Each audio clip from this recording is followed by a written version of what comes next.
Hey everyone, and welcome back, my 13 subscribers. It's been so long and I haven't really filmed any video, even though I wrote so much when I was in Bali about the content I really wanted to make. But before that, I thought like I should probably really make a video about this before I move on to any other content because I had such a fresh breakup lately, and I also learned so much things about myself. Like it's such a personal matter, which is exactly what I want to like share so it can be helpful to like other people. And I just realized that I just got back from work. So yeah, without further ado, I would like to start.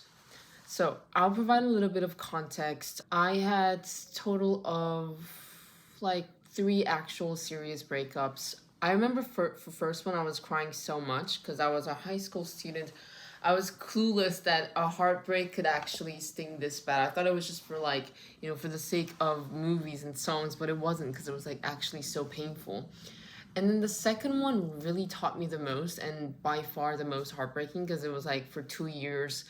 I dated them for 2 years. And as for my third one, the most recent one, I could apply what I learned from the second breakup the most and got out from the cycle the quickest. But this was also because the relationship was like pretty bad for me throughout and really bad at the end, to an extent of like questioning people's like psyche, of like how some people could act normally in our day-to-day lives when they pull out this. But yeah, like I've always felt like I was one argument away from breakup, which made it really easier for me to which is kind of ironic because when the relationship is good, you have a bad breakup, but when the relationship is bad, you kind of have a good breakup.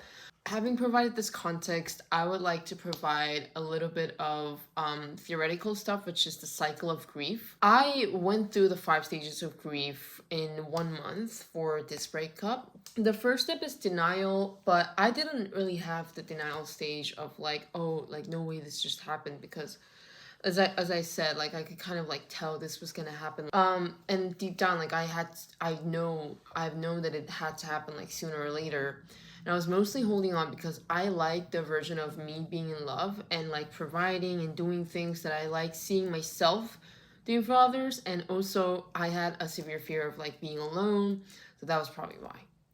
And obviously it did happen. And when it was happening, I thought like we were ending on good terms up until the next 10 minutes when my friend like told me what actually happened. And I was actually so like, I don't even know how to describe it. Like I don't want to, throw shades and leave digital footprint everywhere, but I didn't really know that these type of like people would exist and like how their brain are like wired to pull just like straight up lies about, they came just out of nowhere. And like my weakness were like leveraged, and the way it was done was like a little bit freaky as well. It was like a badly written Riverdale script, according to my friend.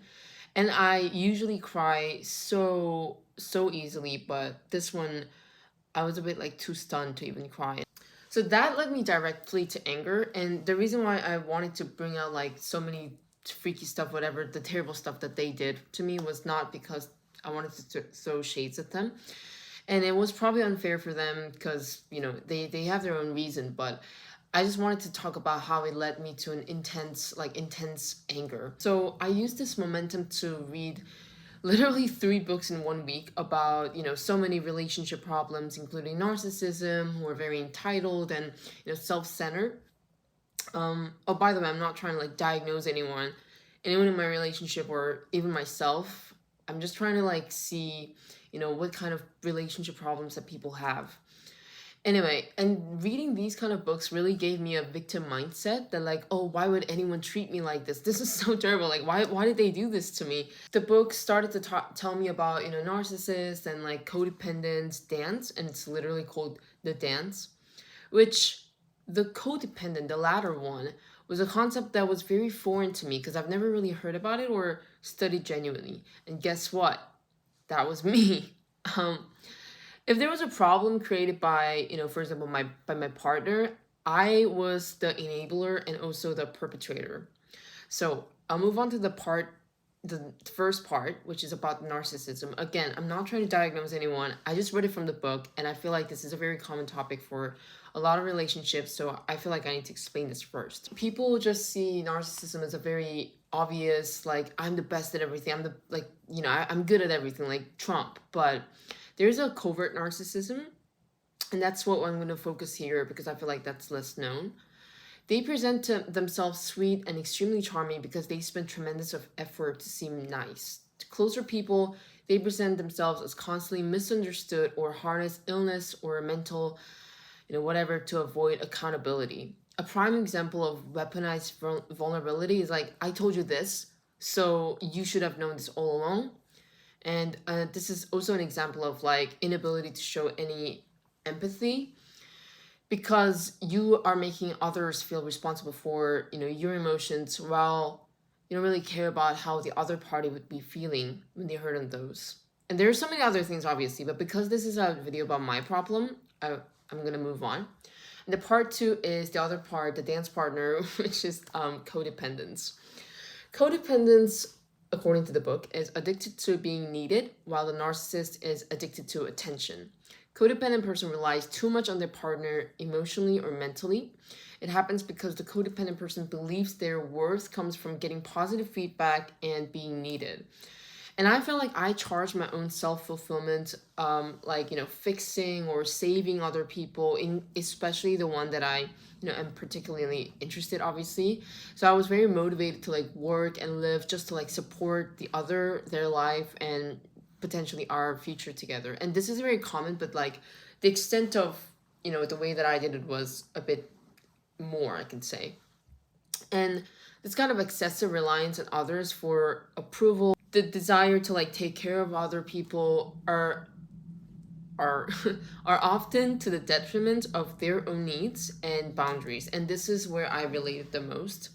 Apparently this was taught early in our lives, and this kind of stepping over boundaries therefore becomes very familiar and comfortable around narcissists or other people who remind them of their parents growing up in their childhood. And I think for me, my pattern traces back to childhood, because growing up in a household where my parents' emotional needs were delegated to me, and where my main study motivation was to like save the family, get them out of the, whatever misery, I learned, and I was also motivated by others' needs over, mine, like my own ambition or my success, and felt guilty for not being successful enough to my parents. And during this like process of growing up, my boundaries were verbally overstepped a lot. And then because they would treat me with affections later on, it would become normalized. I was confused, but I tried, because I was so young, I tried to like get over it by normalizing it. And that's why I was so used to like people stepping over me like a carpet sometimes, because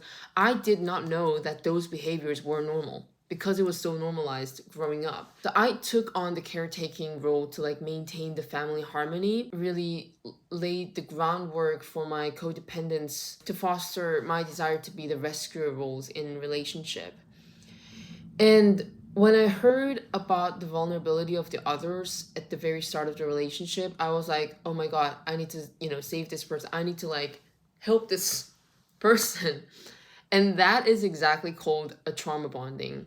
Codependent tries to fix the narcissist or the other partner to return to their original version of themselves, thinking that I can be the savior of their wounds. And it's just like continuously sacrificing while the narcissistic partner, or I don't want to diagnose anyone, I'm just using this because it was the book example, exploits and drains their emotional and psychological resources. And that's exactly why after, hanging out with my partners, for example, I felt extremely drained, because they would just be sulking and, delegating their emotions on me to kind of like figure it out and deal with it. And this kind of like toxic loop is like exactly how the narcissists dominate the dynamics. And that would also lead me to become more resentful over the partner, which is not ideal in a loving relationship.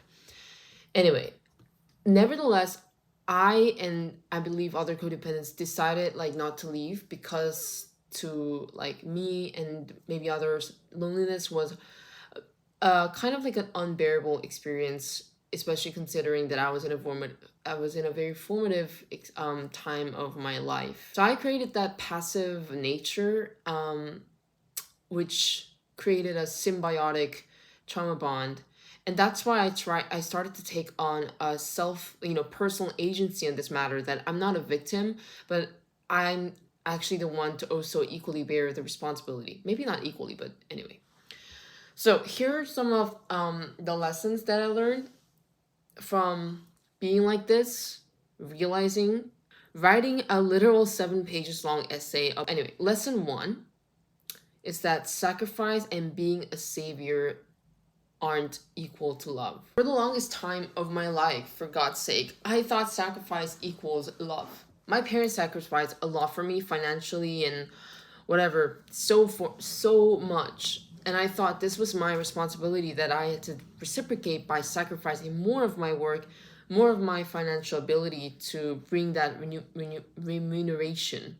But in fact, true love involves the participants taking their own responsibility for their own healing, who works on their triggers instead of, lashing out on trivial things because they cannot bear their own self-insecurity and making it as others' burden. The opposite of this would be like, this is just how I am. This is just the mental condition that I have, and, and delegating it on others. Because guess what? It's so hard to change even yourself.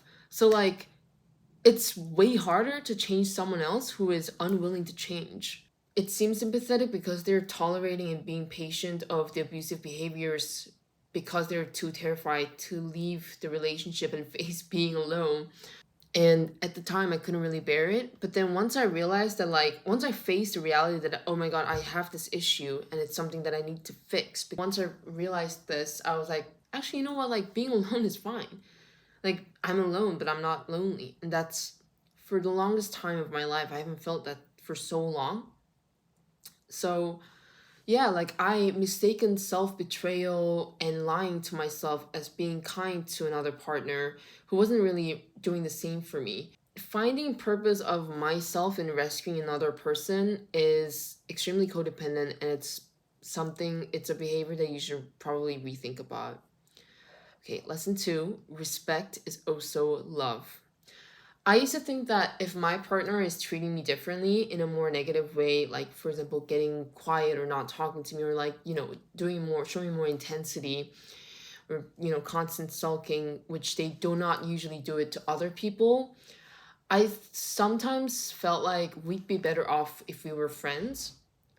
But then most of the times I felt so unique because they were putting up, for example, a show to me, and I was like, oh my God, this is like such a genuine version of them. They're not showing to other people. But at the same time, you're not signing up to be a personal emotional dump, which is unsustainable because, like for the longest time of that relationship, I had really no idea like why there was a constant silence. I had to like wonder what's the next right step to take so that I don't make that person like angry, whatever.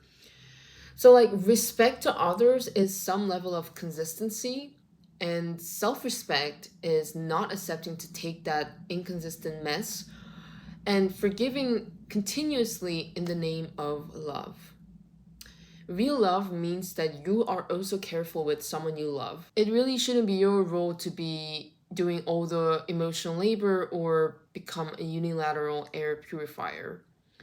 I'm not talking just about me and my relationship because obviously it wasn't like that all the time. It's just a pretty common misconceptions that people have. And I feel like the reason why it's also a common misconception that people have and why like respect is sometimes neglected in relationship is because when we watch those movies or listen to like song lyrics, there's so many intense fighting, so many like intense wordings that we kind of normalize treating other people or treating people that we're close to or the closest person in our life more casually and more, with more intensity.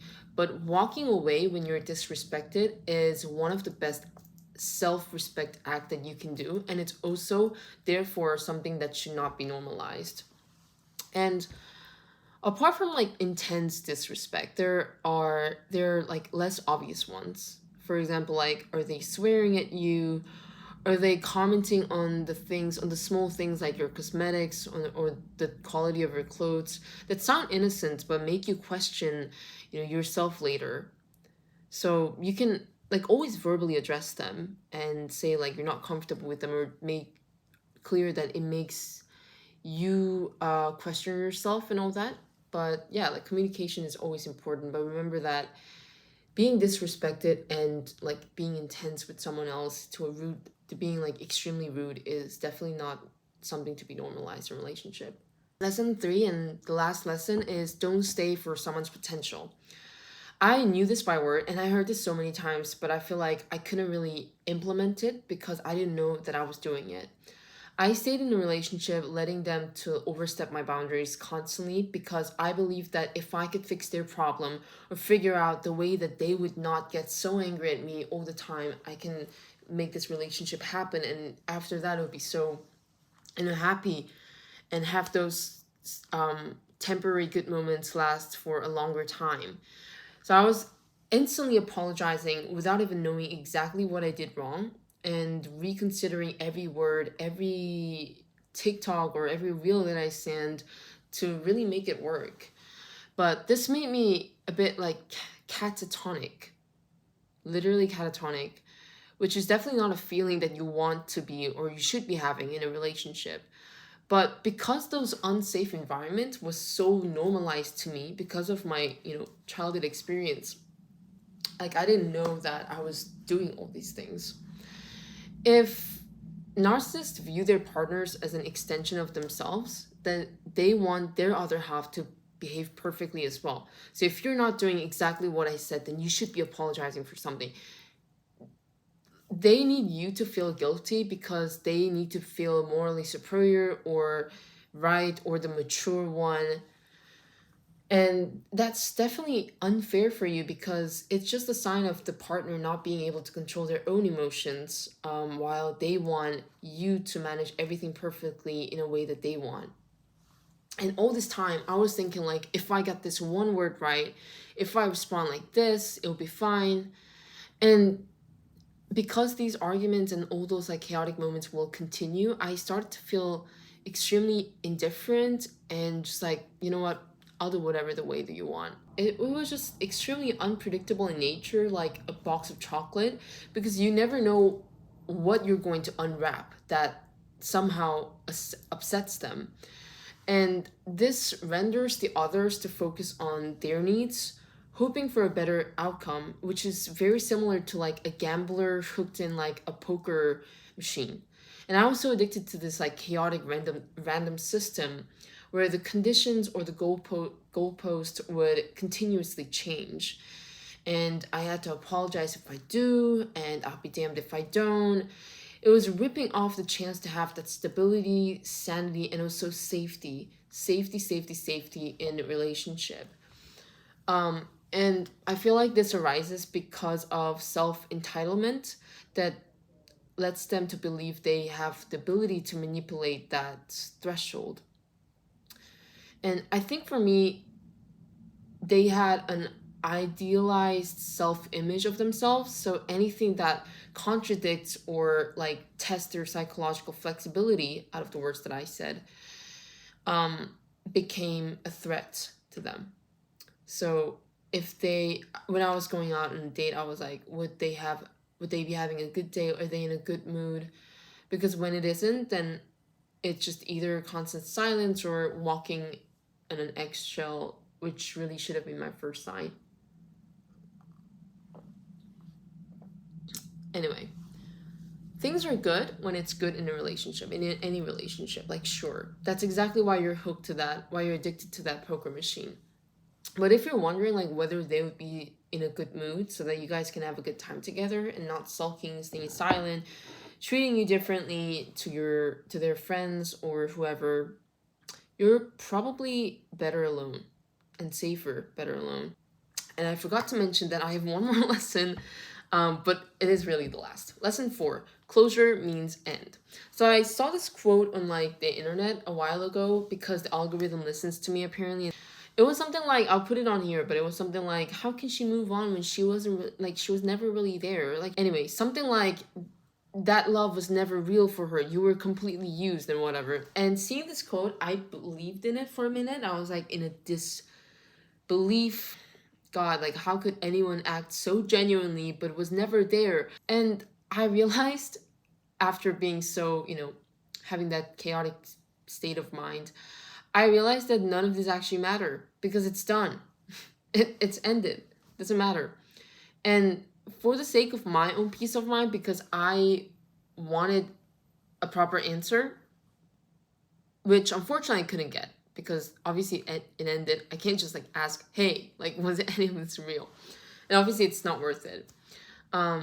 So for the sake of my own peace of mind, I decided to give myself an answer that I choose to believe that they were genuine moments, and some of the feelings were, I believe and I hope it was true. And I really don't believe that all those things that went bad were calculated with cruelty.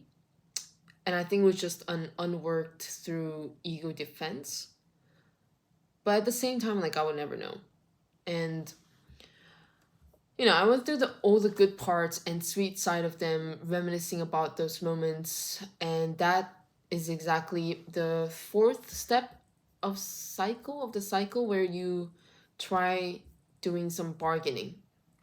And yeah, but that didn't really last long, because I realized from my second breakup that closure means end. And regardless of the positive conclusion I drew, I had to accept that it's just the end. And whether that last bad moment were caused because they were too drunk or pushed to the edge, just doesn't matter. And then I think I also wrote a note thinking I should probably send it. And I wrote something like, hey, like, that last moment was put me into an extreme confusion. But I decided to remember you as the person that I knew, and all the best, like, whatever, all this, like, cringy letter. And I think I didn't even really want to say this to them. It was more of, like, my attempt to control the narrative and get an answer that I've never really had. But these answers don't exist. Maybe not even in in the other partner's mind, because it would have been already long gone, because that version of love is unfortunately gone. Love is always changing. It's changing its form. It might get stronger, might get weaker, but after that, it's just done. So when the version of that whatever existed is gone, it doesn't matter. And maybe the closure is just accepting that it is over, rather than a definitive answer, let's say. So the conclusion is that falling out of love is not synonymous with hating them. It's more like seeing things with clarity and choosing not to go through that again instead. Love is, like, for me, choosing them again and again and fall again and again, even after all these, things. But falling out of love really makes it difficult for you to do them, and therefore you choose not to. And, that's completely fine, because you love them, but you also love yourself and want to protect yourself from all the harms. And I must say, like, I feel so liberated after that, not that breakup, but the lesson that I learned after that breakup by leveraging my own cycle of grief. And one of the main reasons why I feel so liberated is not because I was out of the relationship, but it was more like I finally got an answer, like that guilt that I felt, and all those are kind of gone. And that's why I feel so liberated right now. And that really helped me understand why some older people told me to go out and date people, go out and meet people, because that way you can learn so much about yourself. And obviously, don't use this to learn more about yourself. Don't use other people. I'm not trying to say that, but you know what I mean. The pain throughout the relationship and the confusion to the entire human brain, psyche, however they work in general after the breakup, really turned out to be the lesson that I had to learn the hard way. So yeah, that's it for me. It was a long video, so thank you for watching, and I feel like I can finally move on to the next topic, which is about what I learned in other countries. I'm also writing my second book, so yeah, I'll probably start uploading way more regularly from now on. Anyway, thanks for watching. Bye!